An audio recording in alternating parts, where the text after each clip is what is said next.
ওকে, এবার আমরা দেখব শিফট সেটআপ। আপনি দেখেন আমরা একটা প্ল্যান্টের শিফট যদি কনফিগার করতে চাই, ঠিক আছে, ওই কনফিগারেশনটা আমরা কিভাবে করব। এখানে একটা নিউ অপশন রয়েছে, ঠিক একইভাবে আপনি নিউতে ক্লিক করবেন। নিউতে ক্লিক করার পরে আপনি একটা প্ল্যান্ট ইউনিট সিলেক্ট করবেন। ধরেন আমি এই প্ল্যান্ট ইউনিটটাকে সিলেক্ট করলাম। করার পর এখানে দেখেন শিফট টাইপ রয়েছে, এখানে 3 ধরনের শিফটের আপনি আপডেট করতে পারেন। একটা daily shift, general shift, of shift. তো আমি প্রথমে ডেইলি শিফট যেটা, সেটা যদি আপডেট করি, এটাতে ক্লিক করলাম, প্রথমে প্ল্যান্ট ইউনিট দেন শিফটে ক্লিক করার পরে এখানে এডিট বাটনে আসলাম। আমি স্টার্ট টাইম বললাম রাত 12টা থেকে শুরু করে সকাল 8টা পর্যন্ত আমার হচ্ছে একটা শিফট। এই শিফটের নাম দিলাম আমি হচ্ছে নাইট শিফট, এবং আমি শিফটের কোড দিলাম নাইট এবং শিফটের নাম দিলাম সি।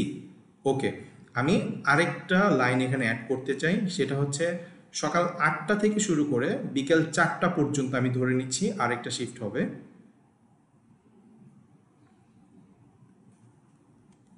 আমি ধরলাম এটা হচ্ছে আমার মর্নিং শিফট, এবং এটা আমি দিলাম শিফটের নাম দিলাম এ, শিফটের কোড দিলাম মর্নিং। ওকে, আমি আবার অ্যাড বাটনে ক্লিক করি। এখান থেকে আমি 4টা থেকে শুরু করে রাতের 12টা পর্যন্ত আমি এটা দিলাম হচ্ছে নাইট শিফট, এবং আমি শিফটের নাম দিলাম বি, আর শিফটের কোড হচ্ছে নাইট। ওকে, একটা জিনিস খেয়াল করবেন, ইটস ভেরি ইম্পর্টেন্ট। এখানে একটা ভ্যালিডেশন ইম্পোজ করা আছে, সেটা হচ্ছে আপনার এই শিফটের টাইমগুলো অবশ্যই 24 আওয়ার্সের মধ্যেই হইতে হবে। হতে পারে যে আপনার কোনো একটা স্পেসিফিক প্ল্যান্টে আপনার প্রত্যেক 6 ঘন্টা পর পর একটা একটা শিফট কাউন্ট করা হয়, তাহলে আপনার সেক্ষেত্রে 4টা লাইন ক্রিয়েট হবে, রাইট? 12টা থেকে শুরু করে 6টা, 6টা থেকে 12টা, 12টা থেকে আবার সন্ধ্যে 6টা, সন্ধ্যে 6টা থেকে রাত 12টা, এরকম করে 4টা লাইন ক্রিয়েট হবে। তবে ম্যাক্সিমাম প্ল্যান্টের ক্ষেত্রে যেহেতু আপনার শিফটটা ক্যালকুলেট হয় হচ্ছে 8 ঘন্টা হিসেবে, আমি এখানে 8 ঘন্টা করে দেখিয়েছি। তো অবশ্যই একটা জিনিস মনে রাখবেন যে এই যে শিফটটা যেটা আপনি আপডেট করেছেন সেটা অবশ্যই 24 ঘন্টা ফুলফিল করতে হবে। 24 ঘন্টা যদি ফুলফিল না হয়, যদি 5 মিনিটও এদিক সেদিক হয়, আমার এই যে শিফটটা আপনি আপডেট করলেন এটা কিন্তু আমার সিস্টেম সেভ করতে দিবে না, ঠিক আছে? তো আমি এখন এটাকে সাবমিট করলাম। সাবমিট করার পরে এটা সেভ হলো। ঠিক একইভাবে আমি যদি জেনারেল শিফটটাও কনফিগার করতে চাই, জেনারেল শিফটটা নর্মালি কি হয়, আপনাদের নর্মাল যে মানে অফিস টাইম, রাইট?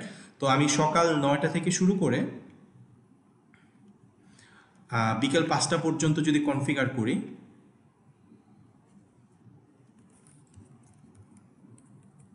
আমি এটার নাম দিলাম হচ্ছে জেনারেল শিফট, এবং শিফটের কোড হচ্ছে জেনারেল দিলাম, আর শিফটের নাম হচ্ছে আমার জি দিয়ে ওকে দিয়ে আপনি সাবমিট করলে এটাও তখন সেভ হয়ে যাবে। আচ্ছা, আমি আবার নিউতে ক্লিক করি।